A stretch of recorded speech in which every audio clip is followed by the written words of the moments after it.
Welcome to the Slop Temple. We pray this video helps. In this video, I will show you how to make sea moss gel for hair. First, take about 1 ounce of raw sea moss and rinse it very well under cool water to remove any ocean debris or impurities. Next, place the cleaned sea moss into a large bowl and cover it completely with filtered or spring water. Let it soak for a minimum of 6 hours, or even overnight, to rehydrate and soften.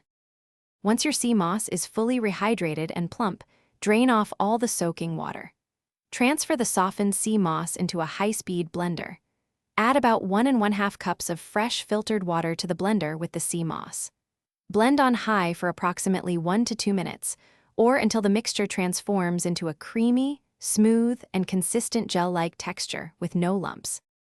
After blending, carefully pour your freshly made sea moss gel into a clean, airtight glass jar.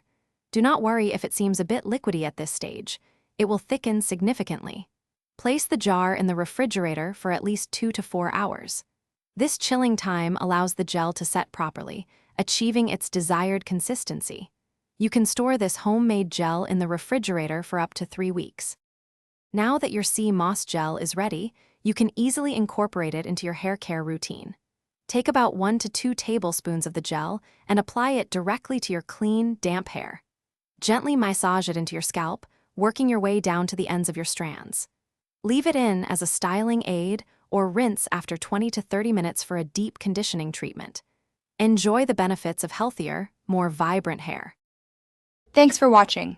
Consider subscribing if we helped you.